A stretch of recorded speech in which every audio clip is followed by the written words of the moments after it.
अनेकों गांव और शहरों से शिरडी में पालकी पदयात्रा आती है। भक्त 100-200 किलोमीटर या उससे ज़्यादा की दूरी चलकर पार करते हैं। अब हर साल शिरडी नगर प्रदक्षिणा भी होती है, जो चलकर ही पूरी की जाती है। इस चलकर यात्रा पूरी करने को हम पद यात्रा कहते हैं। इस पदयात्रा का महत्व क्या होता है और ये क्यों की जाती है, इसकी जानकारी हम इस वीडियो में दे रहे हैं। पदयात्रा ये शब्द मूलतः पाद यात्रा इस शब्द से आया है। पाद ये संस्कृत शब्द है, इसका अर्थ पाँव होता है।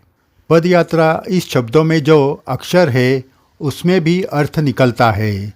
जैसे पा का अर्थ पाप, द का अर्थ दमन या दहन, यानी इसके लिए शरीर को, त्रा यानी त्रास, कष्ट, इसका पूरा अर्थ होता है पाप का दहन करने के लिए शरीर को दिया हुआ कष्ट।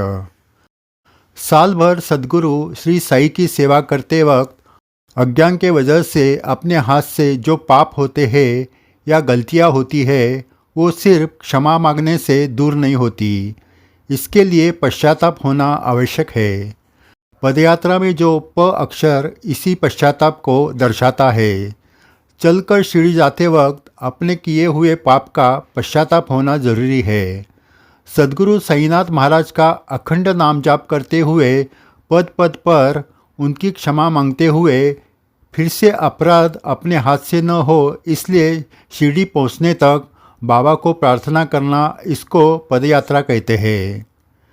लेकिन हम ये भी देखते हैं कि जब पालकी पदयात्रा कहीं आरती के लिए रुकती है तो कुछ भक्त थकान के वजह से आरती में शामिल नहीं होते। बहुत थक गया हूँ, पाँव दुख रहे हैं, ऐसा कहकर कहीं जाकर आराम करते हैं। लेकिन ये थकान हमें बाबा की सेवा करते हुए मिली है। यही थका देने वाली सेवा हमें पाप मुक्त करने वाली है। इस थकान से निराश ना होकर उसमें डूब जाना चाहिए। आध्यात्म में सद्गुरु सेवा करते हुए शरीर थक जाना ये भाग्य के लक्षण है।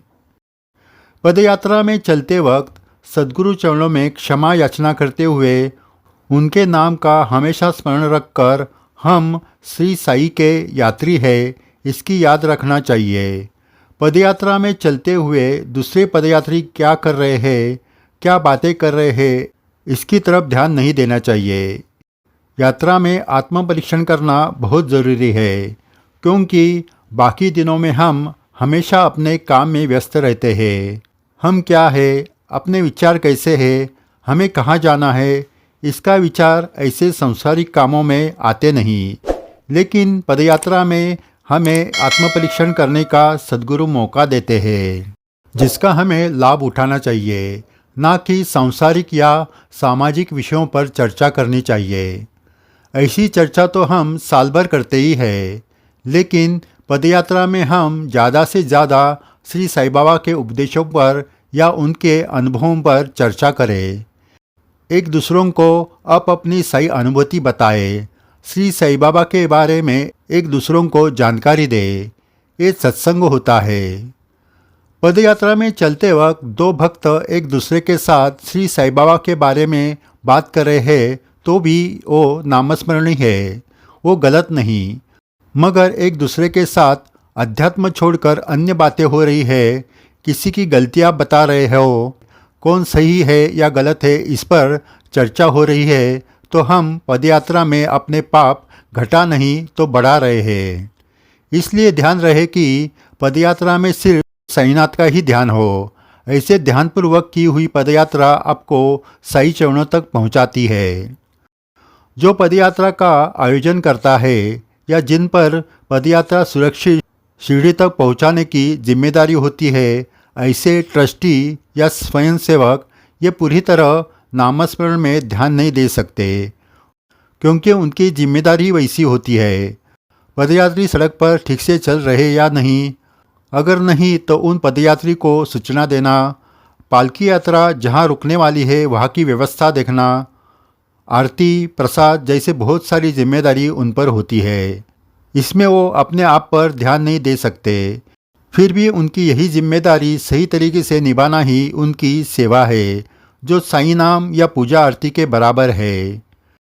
आखिरकार यही कहना है कि पदयात्रा में चलते हुए शिरडी तक पहुंचने तक हमारे ध्यान में सिर्फ सही का ही विचार होना चाहिए।